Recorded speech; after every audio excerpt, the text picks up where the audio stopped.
राजधानी जयपुर में taxi driver संगठन के चालक लगातार 2 जून से अपनी मांगों को लेकर कार्य बहिष्कार कर रहे हैं। चालकों ने बताया कि सरकारी दरों को लागू करने, प्राइवेट बाइकों के कमर्शियल उपयोग पर रोक, ड्राइवर और उपभोक्ता की सुरक्षा, ड्राइवर आयोग का गठन और ड्राइवर और उनके परिवार के लिए स्वास्थ्य सुविधाएं मांगों को लेकर वो 4 दिन से शांतिपूर्ण तरीके से बहिष्कार कर रहे हैं। लेकिन ना तो सरकार और ना ही कंपनियां हमारी समस्याओं पर संज्ञान ले रही है।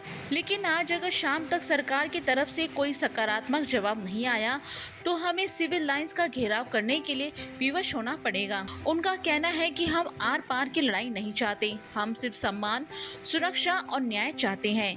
हमें ये स्पष्ट करना चाहते हैं कि हमारी लड़ाई ना किसी पार्टी से है, ना किसी व्यक्ति से। हमारी लड़ाई है व्यवस्था की नीतिगत अनदेखी से, जो लाखों ईमानदार ड्राइवरों और उनके परिवारों के पेट पर लात मार रही है। आज भी आवाज नहीं सुनी गई तो राज्य भर के ड्राइवर सड़क पर होंगे और जिम्मेदारी सरकार की होगी। ड्राइवर एकता जिंदाबाद, ड्राइवर एकता जिंदाबाद, पूरी करो हमारी मांगे, पूरी करो। हम हमारा हक मांगते नहीं, किसी से भीख मांगते। हम हमारा हक नहीं, किसी से भीख मांगते। हम पिछली 2 तारीख से लगातार प्रोटेस्ट पर बैठे हुए हैं। हमारी मात्र 4 सूत्री मांगे थी और जो बहुत ही जायज़ मांगे थी। सरकार से हमने कहा था कि हमारी एक मिनिमम रेट दर इन कंपनियों पर लागू करवा के लागू की जाए। दूसरी हमारी मांग थी जो प्राइवेट गाड़ियां, निजी वाहन जो व्यवसायीकरण के अंदर उपयोग हो रहे हैं, इन पर तुरंत प्रभाव से रोक लगाई जाए। इसके ऊपर कहीं ना कहीं सरकार हमें थोड़ा सा एक्शन लेती हुई नज़र भी आ रही है। कुछ टीमें कल से इनके ऊपर कार्रवाई करती हुई हमें नजर आई। तीसरी हमारी मांग थी कि हमारी सुरक्षा सुनिश्चित की जाए। यात्री की और ड्राइवर की दोनों की अभी इन कंपनियों में, ऐप बेस्ड कंपनियों में कोई सुरक्षा नहीं है। तो इसके ऊपर सरकार का क्या रवैया क्या है, इस पर अभी तक हमारे पास कोई जवाब नहीं है कि सरकार की तरफ से कि हम ये कर रहे हैं या हम ऐसा कुछ मॉड्यूल ला रहे हैं या ऐसा कुछ प्रावधान ला रहे हैं। इसके लिए सरकार की तरफ से कोई हमारे से वार्ता हुई नहीं है। चौथा, हमने ड्राइवर आयोग के गठन की मांग की थी, जिसमें ड्राइवर की सुरक्षा भी सम्मिलित है और गिग वर्कर कानून को लेकर के जो पिछली सरकार ने पारित किया था उसके ऊपर सरकार का क्या रुख है वो साफ करे। ये हमारी 4 मांगे थी जिनको लेकर के हम लोग प्रोटेस्ट पर बैठे थे, धरने पर बैठे थे।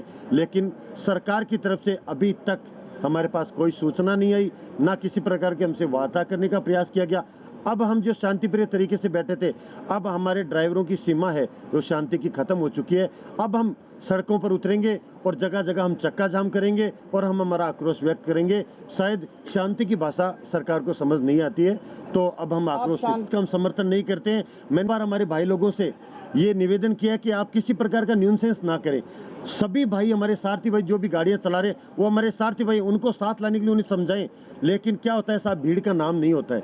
कुछ भाई लोगों की पीड़ा इतनी उग्रता की चली जाती है कि उन्हीं भाइयों के साथ समझाने के साथ में धक्का मुक्की हो जाती है और मारपीट तक उतर जाते हैं। मैं इस चीज़ का समर्थन नहीं करता हूँ। आपके माध्यम से मैं तमाम सारथी भाइयों को चेता देना चाहता हूँ कि किसी सारथी भाई के साथ, किसी सवारी के साथ किसी प्रकार का दुर्व्यवहार ना करें। ये हमारी मांगों में या हमारे हितों में नहीं है, ना ही हम इसका समर्थन करते हैं। आपस में कंपटीशन कर रही है कि इसके पास मार्केट आ जाए, उसके पास मार्केट आ जाए, क्योंकि इन कंपनियों का 2.5 लाख करोड़ रुपए इन्होंने इन्वेस्टमेंट उठा रखी है और वो उनको रिटर्न देना चाहते हैं 10 लाख करोड़ रुपए की, जबकि 25 लाख करोड़ रुपए की लागत पूरे भारत में ड्राइवरों की लगी हुई है। इन्वेस्टमेंट उनकी है, मालिक उसके वो हैं। ये कंपनी उनको गुलाम बना रही है, जबकि राज्य सरकार का किराया निर्धारण, गिग वर्कर का कानून, एक्ट और डिमांड सप्लाई की कंट्रोलिंग पॉलिसी राज्य सरकारों के पास में है। केंद्र सरकारों ने गाइडलाइन तय कर रखी है, तो उसको निर्धारित क्यों नहीं कर रही है? अंतरराष्ट्रीय दबाव में आके क्यों इनको खुली छूट दे रखी है? इस तरह से डिमांड सप्लाई को, एफडीआई की कंट्रोलिंग को, ये सारी चीजें इसमें जुड़ी हुई हैं। क्यों नहीं उसको लागू कर रहे हैं? कहीं ना कहीं साठगांठ है फिर सरकार की, नहीं करना चाहते। वो कानून बना हुआ है, सेस कलेक्शन का प्रावधान उसके अंदर है, फाइनेंशियल सस्टेनेबिलिटी उसके अंदर है, सब कुछ है। कस्टमर की भी सुरक्षा है, ड्राइवर की भी सुरक्षा है। नाम संजय सिंह रत्नू, क्रांतिकारी टैक्सी ड्राइवर एसोसिएशन जयपुर में प्रदेश अध्यक्ष हूँ। आशीष सिंह है, मैं Rajasthan gig and app based worker union से प्रेसिडेंट हूँ। और